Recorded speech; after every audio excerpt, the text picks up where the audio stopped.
Howdy everyone, Greg Martin, the Entrepreneur's Banker here. Today is Monday, April the 6th, and congratulations on making it through last week. Congratulations on making it through the weekend.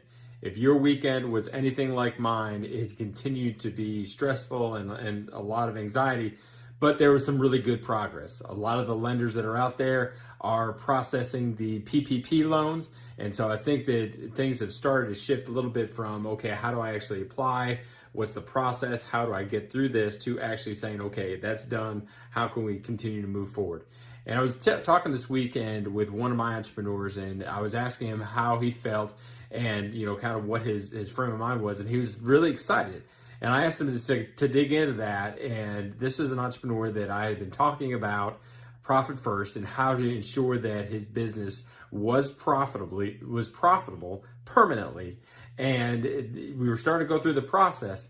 And he said, well, Greg, I'm really excited, not because the PPP loan has been applied for, and that's going to provide some needed help and needed assistance, but this process, going through this entire environment, has done a couple things. One, it has allowed him to just cut the fluff out of his business and to be able to say, hey, that's an expense that is not critical. And I dare say that a lot of those expenses were 60 days ago. Those are things that he would have said, you know what, I can't cut that. That's super critical to my business. But that's allowed him to do that. And then two, it has allowed his team to embrace the philosophy of sustainability and really to be able to open up their creativity. I can't tell you again how excited I am to work with entrepreneurs that are so creative and so passionate about their business.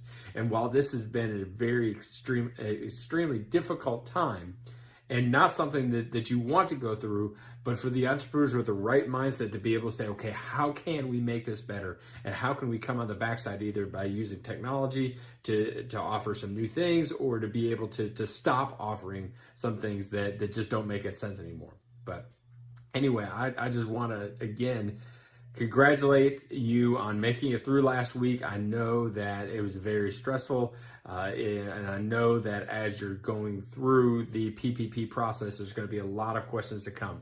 But I wanted to kind of take a little bit of shift, and I don't want to get ahead of the game by any means, but I want to talk about something that's going to be super critical in about 8 weeks, and that's specifically the loan forgiveness portion of it. So a lot of the banks and a lot of the lenders that are offering PPP loans are requiring that you open up a new checking account. While this is not necessarily a requirement, this is a best practice, because this will allow you to very clearly document and prove what those loan proceeds were used for. And remember, those loan proceeds, in order to be eligible for forgiveness, those loan proceeds have to be for included employee expenses. And if you don't know what that is, then go back to when you just applied for the PPP loan. It's those included expenses. It could also be used for either rent, or if you have a mortgage, the interest portion of your mortgage, or then three, the utilities.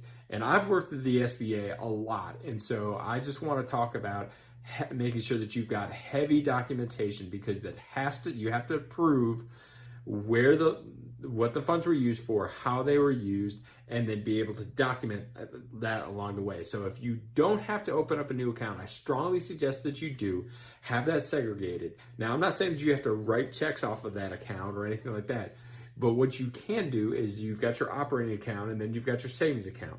Well, right before you have to make payroll, you can go ahead and move the funds out of the savings account into your operating account, and then you've got a bank statement that shows that on this day, X number of dollars transferred from the savings account into your operating account, and then it was drafted out, or you wrote checks for your payroll. And so you can prove it that that's specifically where it's for. Now, if you do write checks on it, if it's not an ACH draft that's taken out, like I know a lot of payroll companies or even some landlords, they take your payment right away, then you need to make sure that you have copies of the actual check that you wrote that's been processed by whoever's bank, have the front and the back, so that they can prove that the money went from here to here to here, and then here's documentation. Now, if you have a lease payment, I would recommend that you have a copy of your lease. And then if you have a mortgage payment, that you use a copy of the of the loan statement. Utility bills, that's pretty standard. I think that can be done fairly easily. But the key is that you've got to document everything, because I would hate for you to go through all of this effort and pain and documentation in order to get the loan, only to have you spend the money on the forgivable expenses. And again, remember that's included employee expenses, that is mortgage interest or rent, and that is utilities. And then at the end of it, if you don't have your documentation all lined up, or if you just kept it all into one main operating account and there's a huge commingling of funds, and so you can't really tell what funds came in, what funds went out, was it the actual loan proceeds that were used to pay your payroll or your rent or utilities, it's just going to be a lot cleaner and easier. I know that this may be a little bit more of a headache on your bookkeeper, but believe me, it will be critical down the road. So I'm going to be continuing to do these daily updates. I know that as I'm going through the process, as I'm learning exactly how my bank is validating and analyzing these loans, I want to share that with you. Hopefully you'll be able to get some information out of it. If you have any other questions, please hit me up on LinkedIn, hit me up on Facebook, email me. I want these things to be valuable. I know that you're extremely busy. I don't want to waste your time. So thank you again so much for allowing me to speak into you and to your business. The opinions that I'm offering are completely mine. They're not my employers. And then any advice that I'm giving, I want to offer that in the general sense. Make sure that you're reaching out to your CPA, to your attorney, or your other professionals before you really engage in anything. But again, until tomorrow, this is Greg Martin, the Entrepreneur's Banker. Thank you so much for doing what you do to make our country and make our state better. I really appreciate it. I appreciate being able to speak in and serve you. Until tomorrow, I'll see you.